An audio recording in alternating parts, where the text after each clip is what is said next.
Here are some highlights of this program. Hello everybody. Welcome to Brainstorm exclusive interview. Our education should be corrected, adapted, and updated. Live better, they can send their children to school because they can interact with their authorities. Mechanics, electricity, computer science, innovation, And we know that is a brainstorm. Yourself after watching this interesting program, notice the final statement made by our notable guest, a brand new one.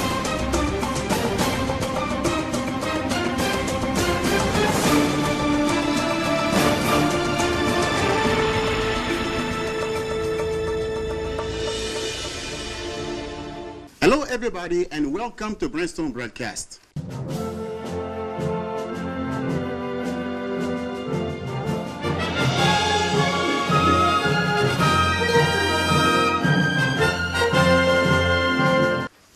And today's theme is facing some stakes of development. We're going to focus on development in various domains: economy, social, and politics. We know that there are people who do their best to move forward, and countries are already developed, exist around the world. On the other hand, there are countries fighting for development and they are on the long way forward to achieve development. So please pay attention as we're going to develop this theme one more time, facing some stakes of development. We're going to discuss it with Mr. Yulu Kabamba. Hello, sir. Hi. You're welcome to this program. Thank you, and thanks for having me. All right. Mr. Yulu Kabamba is a professional interpreter and translator. He is a member of ATIPCO. ATIPCO in French means Association des traducteurs interprètes professionnels du Congo. In English is Association of Professional Translators and Interpreters of Congo, APTIC. Right. So we're going to discuss many things, but namely stakes of development around the world. And here I want, before we get started, to tell us a little bit about this structure at TIPCO, or a body of translators who are members of it. You would like to tell us about some of the events organized so far?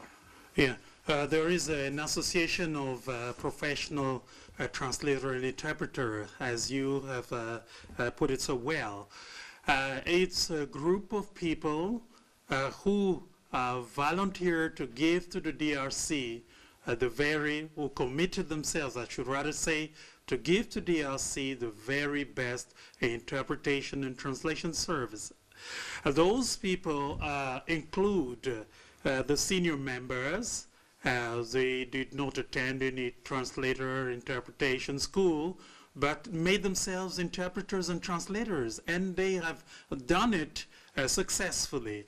And there are also an academic part where you have professors, you have teachers who have joined the association and who are doing well as well.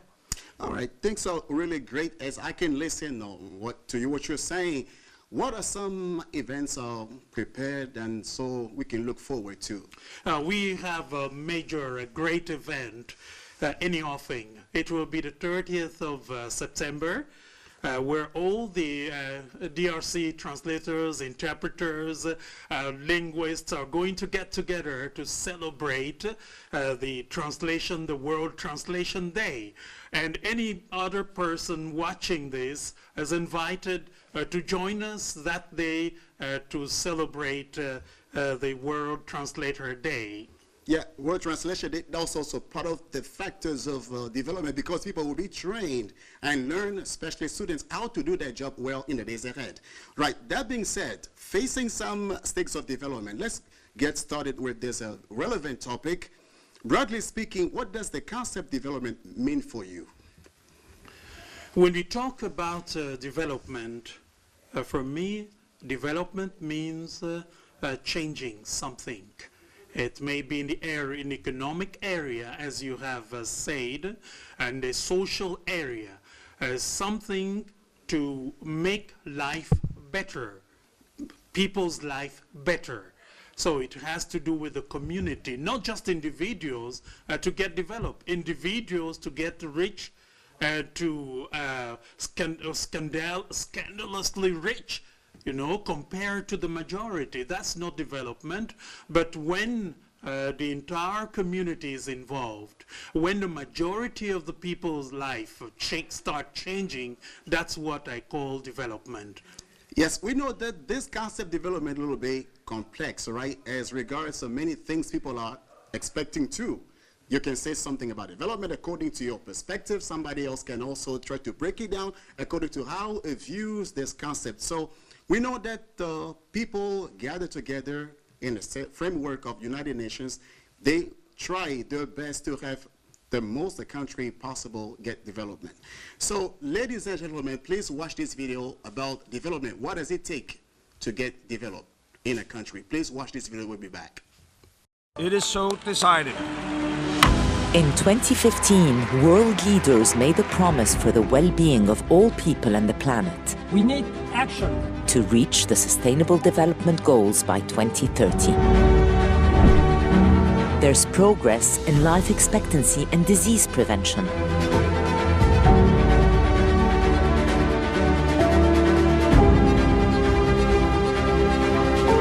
There's greater gender parity in management positions.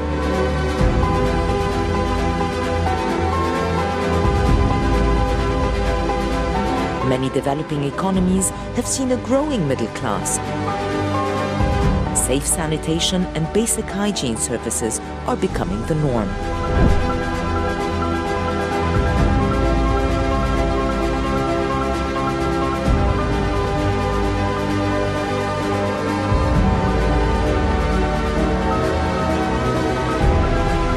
More than 95% of the global population have access to mobile broadband networks.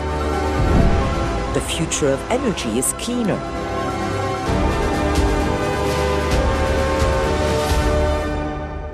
Unfortunately, at the halfway point, only 15% of SDG targets are on track, and more than a third are stagnated or in regression. More than 780 million people face chronic hunger. More than 100 million families are fleeing war, conflict, and human rights violations. Social protection, education, and healthcare are still out of reach for too many. Human rights are under assault. With the planet warming at 1.1 degrees Celsius, extreme weather is wreaking devastation around the world. Biodiversity is being lost at an alarming rate. These global threats must be overcome with smarter solutions, renewed ambition and determination, and recognition of what has not succeeded in the past. We must commit investments from billions to trillions in increasing social protection and decent jobs, transforming education, digitalization, energy transition, food system transition, and environmental protection. To get there, we need global solidarity for the planet, for people, for generations to come. No excuses, no delays. Promises made must be promises kept.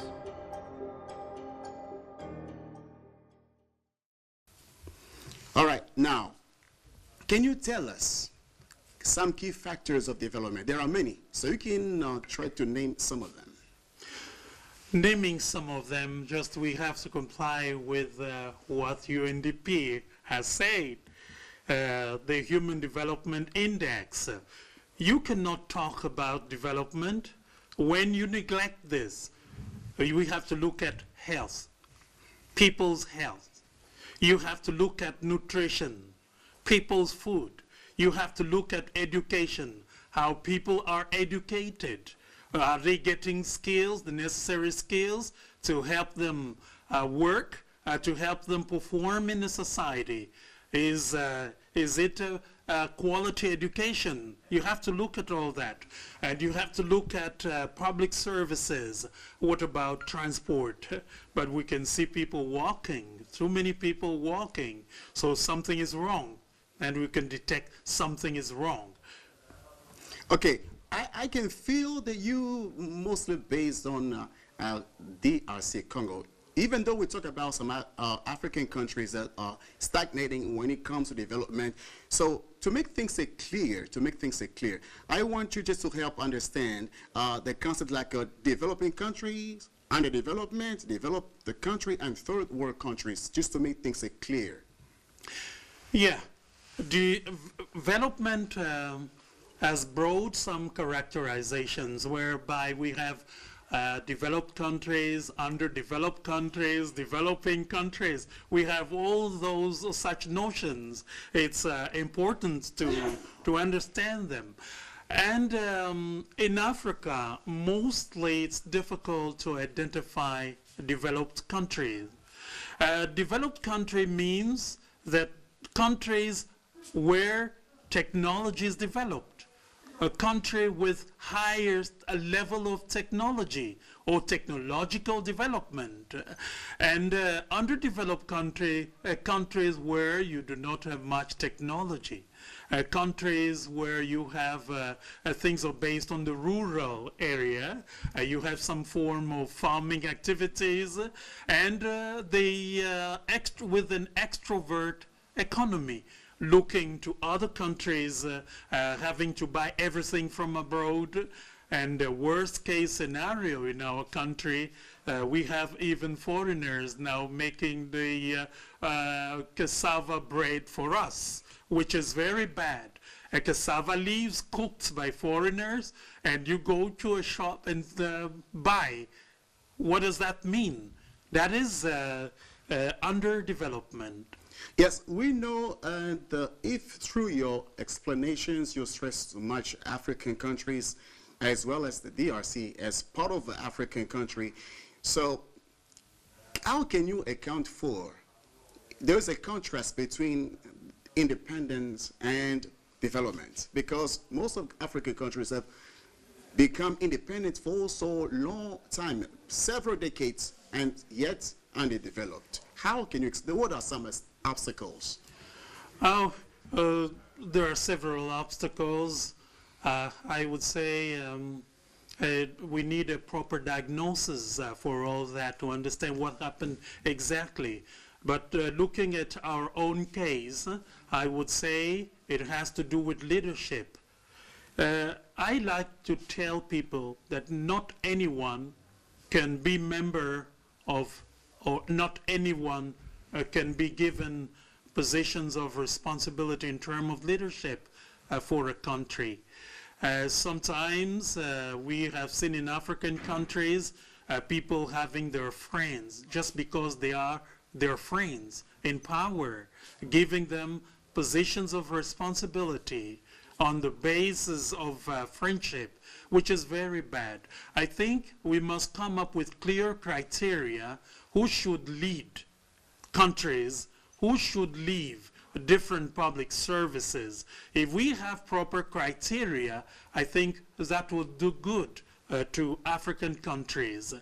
And I have noticed something I'd like to share with people as well. If today you assume a position, you would like to forget everything about what your predecessor did.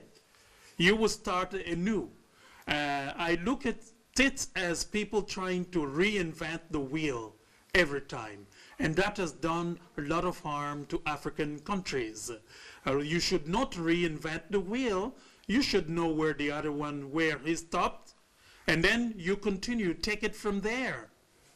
And I would also like to emphasize the fact that people's heart, people work against each other. People are involved in game, and sort of, gameplay. You have to blame the others, sometimes unnecessarily, and you do not want to recognize the good the other person has done. That has to do with the moral aspects, and the people's mindset has been seriously damaged, and that has done a serious harm, damage to the African country's development cycle. All right, the key word in your statement is leadership. So I want to know, is development a political problem or a moral problem? Everything. Everything. Political, moral, economic, every aspect. But then everything revolves around the human being. Human being. But I want to recall, just to remind you, a statement made by an American president, say, do not ask what your country can do for you, but what you can do for your country. What can you say about this, a statement regarding African lands where development is so far not yet reached? That is wonderful. Wonderful, because our country, without regret, people involved in criticizing negatively and looking at others. But while we should look at ourselves, what haven't I done?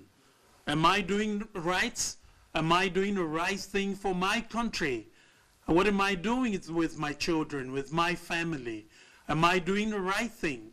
If we take things like that, if we have to act like that, I think Congo will get developed. I think that president is right. But I would personally insist on the fact that leadership is key for any development. In the absence of leadership, because people cannot decide to regulate the society. Yes, a single individual cannot decide to do that. Yes. It's only the leadership who can regulate life in a society. Yes, I want you now to tell the audience, because there are several types of development, political development, social development, economic development. So what can you say about development? Regarding economy, because let's be clear, when it comes to Congo, has this country been independent politically, socially, or economically? So if it is economically independent, how can you explain that the fact that our country or DRC country's economy is extrovert?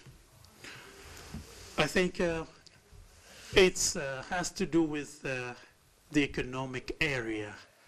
I would like now to focus on economic development. Economic development was not managed properly. We have a lot of governance or misgovernance problem in the country.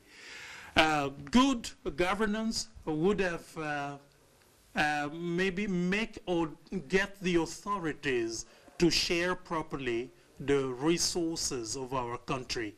But there is a lot of inequality, a huge gap between people and the leadership. If the leadership take everything, people are not taking anything. That's the way I look at it.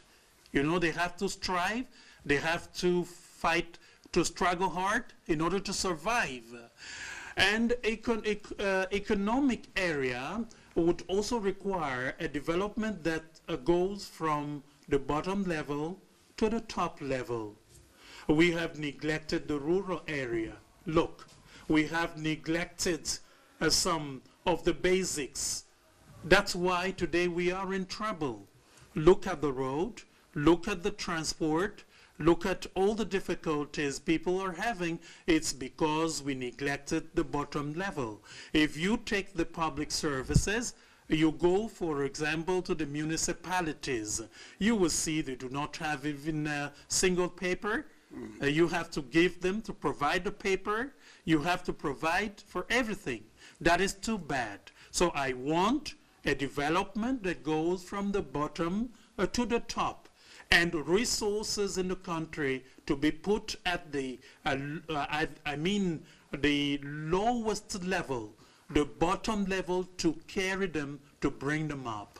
Okay, we talk about development, so we know that there are many stakes. So if we try to focus on economy, you want to learn more to get insights, please watch this video and we're back. Economic development is all around us. And while many can see the beneficial outcomes of the work, not everyone can explain what it looks like to implement. More than just the creation of jobs, economic development is the creation of wealth from which community benefits are realized. Economic development implementation includes developing a strategy that integrates municipal goals with the needs of all residents and businesses, understanding a community's competitive advantages and disadvantages to create a path to the future, identifying goals and metrics of success, developing policies that positively affect businesses, job and income generation, and fiscal sustainability, and using government revenue to invest in services to increase residents' quality of life. Since every community is different, a plan is successful when it aligns with the unique vision and goals of the community. While economic development may not be a cure-all for every issue, it is the driving force behind creating the preferred future for a community and its residents. For more information about the California Association for Local Economic Development, visit caled.org and check out our Economic Development Recovery and Resiliency Playbook at caled.org/playbook. So let's go, because we are running after time, Does development go hand in hand with globalization? What do you think about it? Of course. Of course. We have to sell items from DRC. There's import and export. We must export. Look at our currency, the situation in which the currency is. It's because we are extrovert, we are not exporting, we are not producing. We have to produce, we have to export in order to get a lot of to make our currency strong. And we only import. I believe we need some sort of a balance, importing and exporting. But we are importing too much, 90%, and exporting less, 10%. Okay, I'd like you now, before we end, tell us about some values that should be cultivated to reach development or help development be possible. Mindset. Can you tell us about mindset and some values that should be promoted or cultivated to achieve development? Entire mindset to be changed. The mindset I would like to recommend is the mindset of the people who work hard, who study hard to get the skills. And I want the public service, university, secondary school, primary school, everybody to be serious, everybody to be reliable, everybody to work. And I want people who produce, a country that produces, a country that can transform, things, process things. I think then development can come to this, can happen, in this country, only when people can work effectively, where people can produce, where people can study hard. And I want the keyword hard to appear on them, in everybody's, to be reflected in everybody's, acting. That will be great for this country. People don't want to work, don't want to study hard. That's all I can see. People want to earn money easily. That's all I can see also. On the road, people want to be begging. That is too bad. Okay, ladies and gentlemen, please watch this video about development. Asia and the Pacific is lagging in progress to achieve most of the Sustainable Development Goals. Championing digital innovation is one way we can turbocharge SDG attainment. New technologies across finance, government, health, energy, and transport all have the potential to produce significant sustainable outcomes. But to foster a culture of innovation, the right policy frameworks are needed. This includes removing institutional barriers, encouraging entrepreneurship, and promoting scalability. Much of Asia and the Pacific has positioned itself as an innovation hub, providing solutions for the world. Let's harness this creative strength to accelerate sustainable development.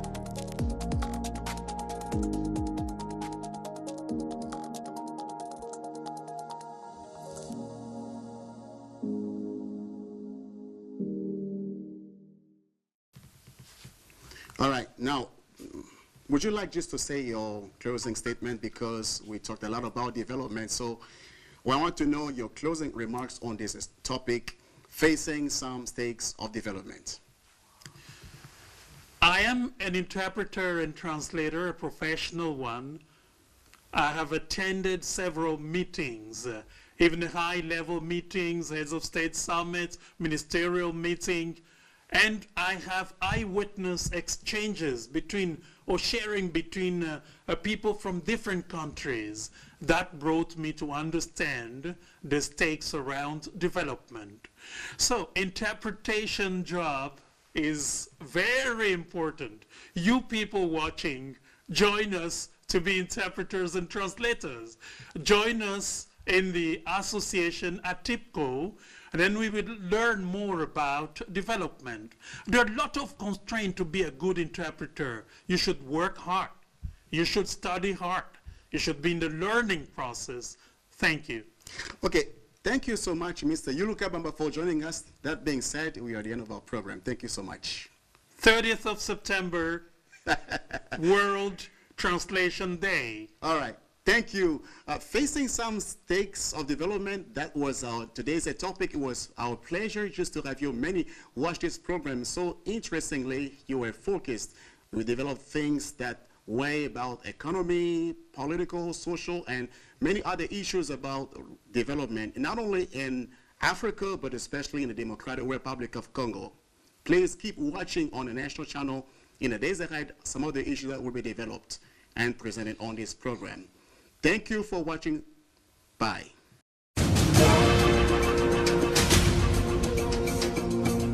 Here are some highlights of this program.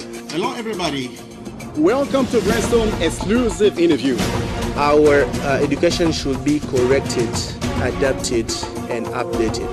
Live better, they can send their children to school because they can interact with their authorities. Mechanics, electricity, computer science, innovation, yeah. And we know that is a brainstorm. Yourself after watching this interesting program, notice the final statement made by our notable guest, a brand new one.